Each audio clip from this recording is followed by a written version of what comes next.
क्योंकि मैंने यहाँ आने के बाद कईयों को देखा है जिनके साथ एक से एक बड़े से बड़ा स्कैम हुआ है। देखो,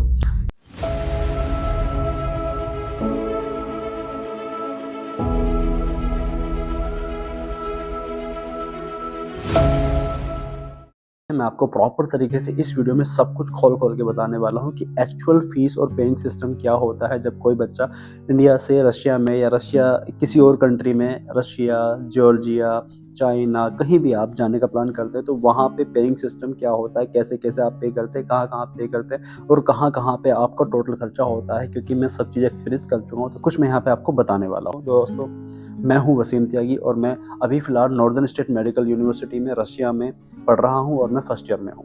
ओके दोस्तों, तो चलो शुरू करते हैं। दोस्तों देखो, सबसे पहले मैं आपको छोटी-सी बात बता देता हूँ कि बहुत इंपॉर्टेंट ये वीडियो होने वाला है, तो आप प्लीज़ स्किप मत करना। क्योंकि दोस्तों, सबसे पहले मैं आपको बताता हूँ कि जो आप फीस पेमेंट करते हैं वो किस तरीके से करते हैं, कहाँ-कहाँ करते हैं, कहाँ-कहाँ आपका खर्चा होता है, ठीक है? देखो दोस्तों, फीस का जो पेइंग सिस्टम होता है वो 2 तरीके से होता है। एक तो यूनिवर्सिटी खर्चा होता है, एक आपका एक्स्ट्रा खर्चा होता है। जो यूनिवर्सिटी का जो खर्चा होता है वो क्या-क्या होता है? जैसे कि यूनिवर्सिटी की ट्यूशन फीस होती है, जो कि पर ईयर की कुछ भी हो सकती है, 3 लाख, 4 लाख, 5 लाख, ब्ला ब्ला ब्ला, कुछ भी हो सकती है। वो मैं आपको बताऊँगा आगे कैसे-कैसे होती है, ठीक है? ट्यूशन फीस होती है, फिर हॉस्टल फीस होती है, फिर उसमें वीज़ा एक्सटेंशन का खर्चा होता है, क्योंकि जब आप जाते हो तो आपको हर साल वीज़ा एक्सटेंड कराना पड़ता है 1 साल के लिए। तो वीज़ा एक्सटेंशन का खर्चा होता है और मेडिकल चेकअप का खर्चा होता है और हेल्थ चेकअप का खर्चा होता है, इंश्योरेंस का खर्चा होता है, ये सारी चीज़ें होती हैं, ठीक है? और अलग से जो खर्चा होता है फिर उसके बाद तुम्हारा अदर्स में आता है। अदर्स में जो तुम्हारा खर्चा आता है, कंसल्टेंसी आती है, तुम्हारा फ्लाइट्स का टिकट आता है और तुम्हारे जो है विंटर शॉपिंग आती है और फूड एंड ऑल आता है, वो सारी चीज़ें आती है, पर्सनल एक्सपेंसेस में तुम्हारा आता है। अब देखो, उसके एक्स्ट्रा जो होते हैं, उससे जो एक्स्ट्रा होता आप जो पे करते हो, हिडन चार्जेस होते हैं, वो मैं आपको अभी डिस्कस करेंगे। उसके बाद स्कैम होता है कई तरह का, वो भी हम डिस्कस करेंगे। तो चलो दोस्तों, अब मैं आपको एक सिस्टमैटिकली बताता हूँ। जैसे कि मैंने आपको बोला कि 2.5 लाख रुपए फीस आपकी साल की है, लेकिन ऐसा नहीं है, सारे यूनिवर्सिटीज़ की 2.5 लाख रुपए की फीस नहीं होती है। बहुत सारी यूनिवर्सिटीज़ की अलग-अलग होती हैं, कुछ की 2.5 होती है, कुछ की 4 होती है, कुछ की 6 होती है, कुछ की 8 होती है, कुछ की 10 होती है, कुछ भी हो सकती है। मैं यहाँ 3 तरीके से फीस के बेस पे डिवाइड करने वाला हूँ यूनिवर्सिटीज़ को। सबसे पहले लोवेस्ट, उसके बाद मीडियम, उसके बाद प्रीमियम, ठीक है? जो लोवेस्ट में आती है 25 से 35 लाख की फीस। 25 से 35 लाख की फीस का मतलब होता है कि आपकी 15 से 20 लाख की फीस आ जाएगी, उसके प्लस में 8 से 10 लाख रुपए का तुम्हारा टोटल रहने खाने का खर्चा प्लस फ्लैट्स एंड ऑल आ जाता है। तो वो 25 से 35 के बीच की बजट की यूनिवर्सिटीज़ आ जाती हैं, ठीक है? उसके अगर मैं आपको एग्ज़ाम्पल दूँ, ठीक है? ऐसी यूनिवर्सिटीज़ रशिया के अंदर जो है, कबार्दिनो है, ठीक है?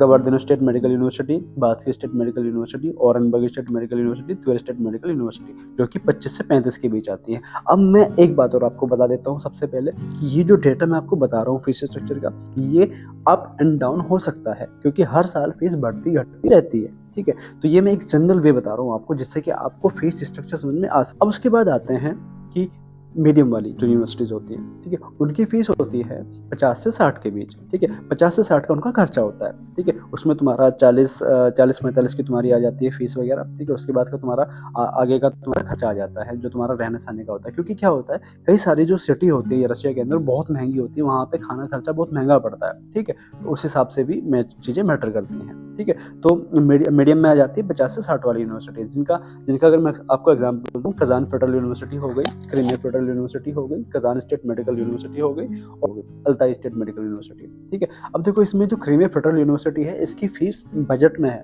थोड़ी-सी कम है, 50 से 60 के बीच में नहीं आती, कम में आती है। लेकिन मैंने एज़ मैंने आपको बताया कि ये एक थोड़ा-सा अच्छी यूनिवर्सिटीज़ में आती है, तो अच्छी यूनिवर्सिटीज़ की फीस कभी भी अप हो सकती है, ठीक है? तो अब हम बात करते हैं प्रीमियम वाली यूनिवर्सिटीज़, प्रीमियम फीस वाली यूनिवर्सिटीज़, ठीक है? उनका जो खर्चा जाता है टोटल का टोटल, वो जाता है साल, मतलब पूरे पूरे कोर्स का कम से कम 70 से 80, 90, 1 करोड़, मतलब 70 प्लस ही जाता है वो खर्चा, ठीक है? तो उसमें कौन-सी यूनिवर्सिटीज़ आती हैं? उसमें आती है First Moscow State Medical University और Pirogov Russian National Research Medical University, Saint Petersburg State University और Peoples' Friendship University of Russia. ये 4 जो हैं प्रीमियम यूनिवर्सिटी है रशिया की, ठीक है? यहाँ पे एडमिशन भी आप ले सकते हैं। तो ये 3 तरीके से मैंने आपको डिवाइड करके एक सिस्टम बताया कि कैसे जो है फीस का स्ट्रक्चर होता है, ठीक है? भई पहले लोवेस्ट में आती हैं, फिर उसमें मीडियम में आती है, फिर उसके बाद प्रीमियम में आती है। अब आपके अकॉर्डिंग जो आपको अच्छी लगे, जैसा आपका बजट हो, उसके अकॉर्डिंग आप चूज़ कर सकते हो। ऐसा नहीं है दोस्तों कि जो लोवेस्ट वाली यूनिवर्सिटीज़ हैं वो ख़राब हैं, लोवेस्ट इन केस बजट में लोवेस्ट, ठीक है, और जो हाईएस्ट बजट वाली यूनिवर्सिटीज़ है वो अच्छी हैं। देखो सारी चीज़ें डिपेंड करती है फैसिलिटीज़ पे, ठीक है। जो प्रीमियम वाली यूनिवर्सिटीज़ है वो तुमको प्रीमियम क्वालिटीज़ देगी, ठीक है, qualities in the sense facilities भी देगी। लेकिन इसका मतलब ये भी नहीं है कि जो 25-30 वाली यूनिवर्सिटीज़ है वो एकदम बेकार है, उनमें करना नहीं चाहिए, वो सस्ती हैं। बस इतना है कि वहाँ पे फैसिलिटीज़ और बहुत सारी चीज़ें कम हो जाती हैं, ठीक है।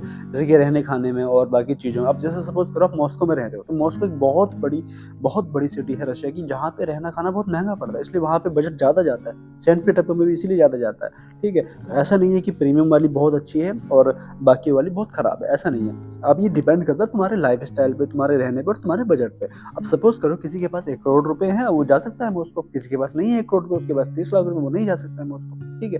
तो आप अपने बजट के अकॉर्डिंग डिसाइड करिए। ये मेरी आपको पर्सनल एडवाइस थी, ठीक है। चलो अब हम बात करते हैं दोस्तों कि हिडन चार्ज जो होता है वो कैसे लिया जाता है आपसे, ठीक है। देखो हिडन चार्ज जैसे सपोज करो कंसल्टेंसी का मैटर आता है। कंसल्टेंसी क्या करती है कि बताया कुछ जाता है, लिया कुछ जाता है। आपको बताया कि आपकी इतनी कंसल्टेंसी फीस रहेगी और आपसे इतना चार्ज लिया जाएगा, उसके बाद कुछ नहीं लिया जाएगा। लेकिन जब आप पहुंच जाते हो वहां जाने के बाद इसका देना है, उसका देना है, ये देना है, वो देना है, कई सारी चीज़ें निकल जाती हैं। तो बेहतर होगा आप एक ऑफिशियल कंसल्टेंसी चूज करो, ठीक है। बीच में कोई थर्ड पर्सन ना हो, फोर्थ पर्सन ना हो, चेन बनी ना हो, ठीक है। तो आप सीधे डायरेक्ट ऑफिशियल कंसल्टेंट चूज करो और उसी के थ्रू एडमिशन कराओ, ठीक है। तो प्रॉपर तरीके से इसमें भी एक बहुत बड़ा स्कैम होता है जिससे आपको बच के रहना होगा, ठीक है। और जैसे मान लो एक्स्ट्रा चार्ज कर देते हैं कई बार। जैसे मान लो एडमिशन लेटर है या इन्विटेशन लेटर है, तो उस पर एक्स्ट्रा चार्ज की भाई यहाँ से एडमिशन लेटर निकला, वहाँ से इन्विटेशन लेटर निकला और उसका तुमको इतना देना पड़ेगा, उतना देना पड़ेगा। किसी नाम पे भी तुमसे एक्स्ट्रा ले सकते हैं, बहुत लोग ऐसा करते हैं, ठीक है। एक्स्ट्रा लेगा। देखो एडमिशन लेटर अलग होता है, इन्विटेशन लेटर अलग होता है। एडमिशन लेटर जो होता है, ठीक है, वो ज़्यादा वैल्यू नहीं रखता है, वो निकल जाता है एज इट इज नॉर्मली। लेकिन इन्विटेशन लेटर जो होता है, इन्विटेशन लेटर बहुत मेन होता है, ठीक है। मेन इन्विटेशन लेटर ही होता है जिसके बेस पे आपका वीज़ा लगता है और वीज़ा के बेस पे ही आप यूनिवर्सिटी पहुंचते हो, ठीक है। तो अगर इनके दोनों के निकलते दोनों हैं, दोनों की वैल्यू होती है, एडमिशन लेटर की और इन्विटेशन लेटर की। लेकिन मेन इन्विटेशन लेटर होता है जो फाइनल आपको डिसाइड करता है कि आप यूनिवर्सिटी पहुंच रहे हो, ठीक है। तो इन दोनों के नाम पे वो क्या कर सकते हैं, अगर फेक कंसल्टेंट है तो वो आपसे बहुत सारा चार्ज कर सकते हैं, ठीक है।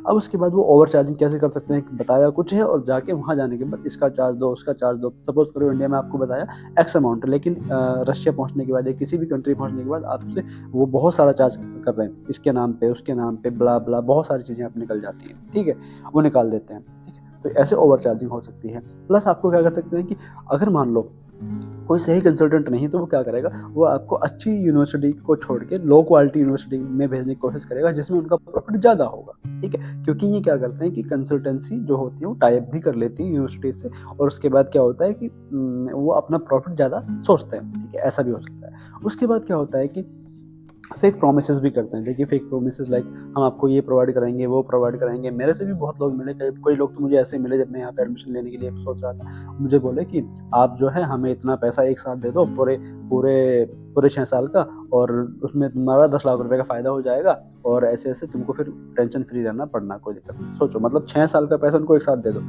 हमारे हाथ में रहेगा नहीं, क्योंकि कोई भी यूनिवर्सिटी ऐसी नहीं है जिसमें सारा पैसा एक साथ सबमिट होता हो। कोई भी यूनिवर्सिटी ऐसा नहीं है, ठीक है। सब में यूनिवर्सिटी जो फीस होती है वो ईयरली या फिर सेमेस्टर वाइज ही सबमिट होती है। एक भी यूनिवर्सिटी ऐसा नहीं है सारा पैसा 6 साल का एक साथ लेती हो, एक भी नहीं है, ठीक है। तो जो कंसल्टेंसी आपको ऐसा बोल रही है कि सारा पैसा एक साथ दे दो, आपका अगर 35 लाख है, 35 की जगह आपको 30 देना पड़ेगा या 25 देना पड़ेगा और आपका काम हो जाएगा, तो वो फेक है, समझ लो, वो स्कैम है, ठीक है।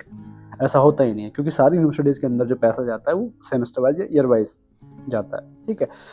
तो दोस्तों आप अपने बजट के हिसाब से यूनिवर्सिटी चूज़ करो, फिर उसी के हिसाब से आप एक बहुत अच्छा कंसल्टेंसी चूज़ करो, फिर उसके अकॉर्डिंग आप काम कराओ, ठीक है। और अगर मैं एक एडवाइस आपको दूँ कि आपको प्रीमियम में जाना चाहिए, लो में जाना चाहिए या मीडियम में जाना चाहिए, तो मैं कहूँगा आपको ये कि आप यूनिवर्सिटी को मैच करो।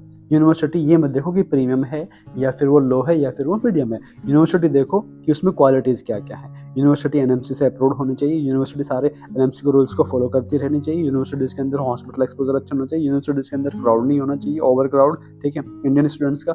और यूनिवर्सिटी में जो एकेडमिक्स लेवल है वो अच्छा होना चाहिए, ठीक है।